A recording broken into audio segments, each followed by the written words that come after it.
Well, happy Thursday, everybody. I'm standing somewhere I have not been now in many weeks. In fact, this is the first time I've been inside this room in quite some time. And of course, for many of you, this is a very familiar place, a place where we meet, where we greet, where we teach, where we worship together. And I always, of course, love being here and gathering with you. For others of you, you're at our Grovetown campus. Others of you are in Simmons Hall. And so you're sort of familiar with other parts of this campus. But for many of us, this has been the room, the place that we have been, and where so many great events in the life and the ministry of our church have and do take place. And I know today that if I could sit down with you individually, and that if we could have one conversation, there's one question that every single one of you would ask me, and that is, Pastor, when? When can we come back? When can we regather? When can we reopen the church buildings, even in the days that are here and the days that are ahead? We're all aware that right now we are beginning a shift from a mandated sheltering in place to a new process of reopening and re-engaging in the course of life in the days to come. And of course, there's a tremendous amount of discussion and debate about what that means and how that needs to unfold and all that is involved there. I would simply say that for us, looking forward, we're going to continue to operate, and we are going to begin to work from a grid that involves three specific dimensions. First, we're going to focus on God. We're going to continue to have faith and not fear. And we're going to focus on God and what He's called us to do, and we're going to trust in the Lord.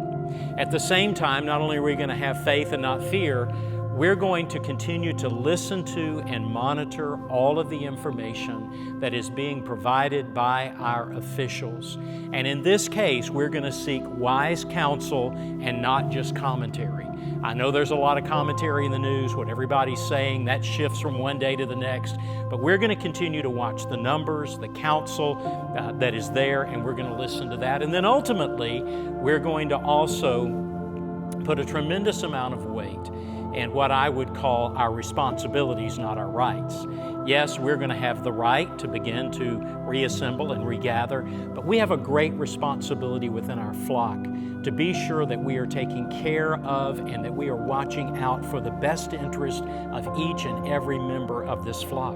Some of us are going to feel an immediate freedom, a sense of, I'm ready to go, I'm ready to come back to church and the gathering of church. Others of you are going to feel very reticent, and I do not for a moment want you to begin to feel any sense of pressure or any sense of urgency, because all of us are going to try to focus on this, the personal responsibility of caring for ourselves and for one another.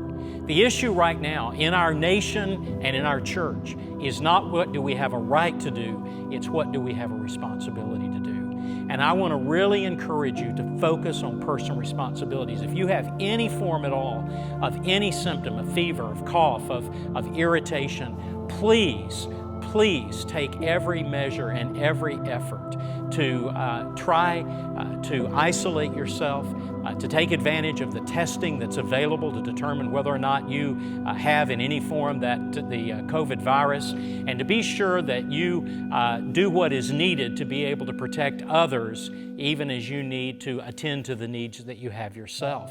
Certainly then there needs to be the responsibility that we take as we begin to come out of our homes as to what we need to do to protect ourselves, potentially continuing to wear masks and gloves, certainly to the vulnerable population, to those of you who have underlying symptoms, of those of you who are in the higher risk age categories.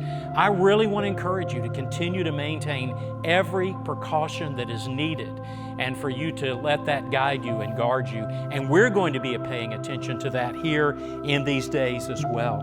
And then For those of you who've begun to re-engage work, I'm grateful that you can. But as you begin to do that, I just want to urge you to be aware of who you're around, what exposure you have, and really being careful to make sure that you're not, in some way, a carrier of this virus to any group of people. I hope you realize that the single worst thing we could do would be to reopen and to re-engage too quickly, so that the result would be that every one of us would ultimately, again, have to go back to some form of isolation and to really restart this whole process. So we simply don't want to do that. So in order to help you know what I'm thinking right now, here's where we are. We're going to begin to focus with the reopening of the office on Monday, May the 4th. Our ministerial and professional staff only are going to be gathered together to begin the process of planning, preparation, precaution, and discussion about how and when we can begin the process of moving back together.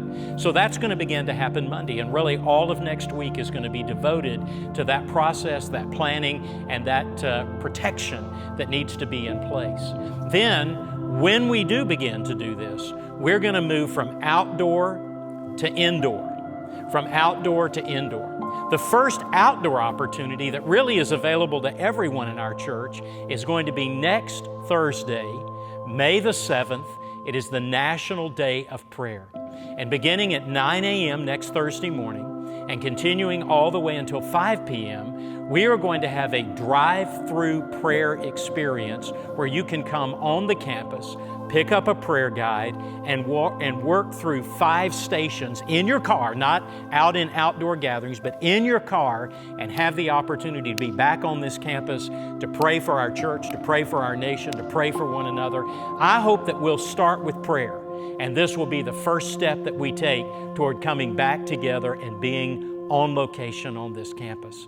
Then we'll begin to discuss the possibility of some smaller groups.